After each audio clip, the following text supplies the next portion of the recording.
Crime dramas are another format that utilises single camera techniques. The structure of a crime drama can often fall under linear, as many crime dramas start with the discovery of a dead body and then the detectives work to try and solve the murder, therefore it works in a chronological order.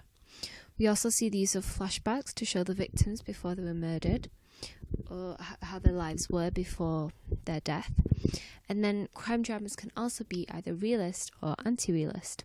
An example of an anti-realist drama would be Life on Mars, because this involves time travel, and time travel is not real, therefore it falls under the category of anti-realist.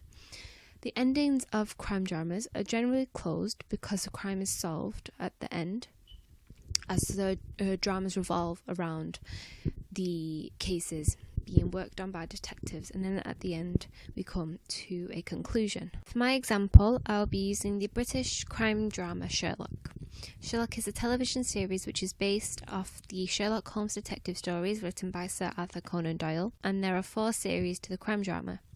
A series basically means that the show is regularly broadcasted, so there's usually 1 episode a week. And within each episode we see the same characters but a new storyline, and usually the narrative is resolved at the end of the episode. There tends to be multiple storylines that run with the narrative, the overarching narrative.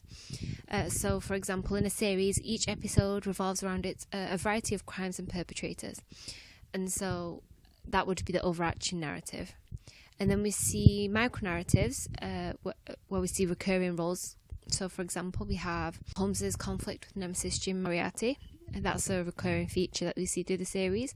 And another one would be Molly Hooper, who is a pathologist at St. Bart's Hospital, who occasionally assists Holmes in his case.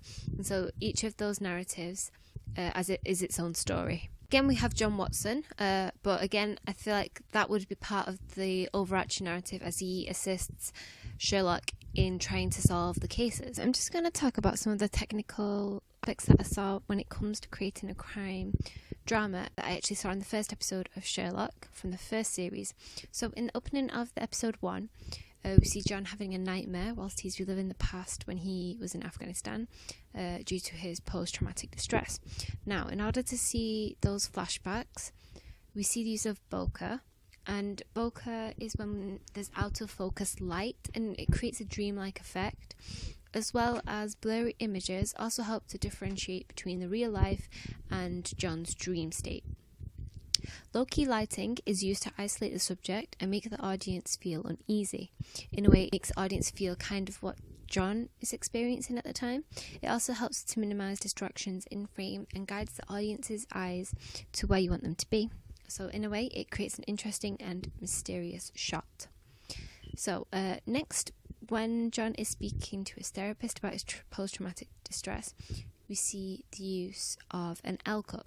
But first I'm just going to talk about the 2 different types of cuts. So we have a J cut, and this is where audio from the next scene arrives before the image does. So the audio precedes visual. And then we have an L cut, and this is where the audio trails into the next image.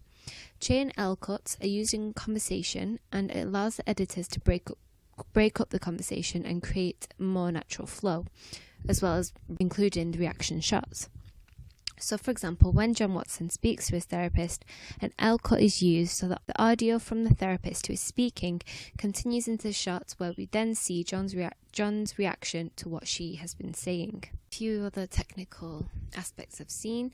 The use of text and image. So in the episodes we see text and image flying around the scenes, which are used to bring technology to the audience's concern or to show Sherlock's discoveries. Now, by using these texts and images, it kind of puts the viewers in constant participation and excitement as they see in the process in which Sherlock goes through to uncover these mysteries. Background music, or non-diegetic sound, is used a lot to help with the feelings that are being portrayed.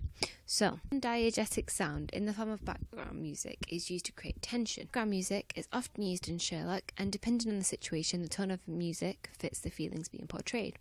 So, example, when feelings of tension are being portrayed, the non-diegetic background music is quite dark and gloomy, whereas when Sherlock gets excited about a case, there's an increase in volume, and the tone of the music adds to those feelings of excitement and then portray that to the audience.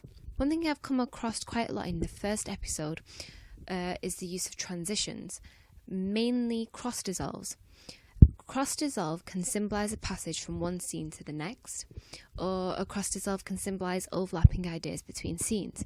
We see this in the episode as we see two men who are walking in the rain, and then one of them says he has to go home to get his umbrella. And then a cross-dissolve transition is used to show a change of location where he is now inside a sports centre crying as he's holding a bottle of pills in his hand.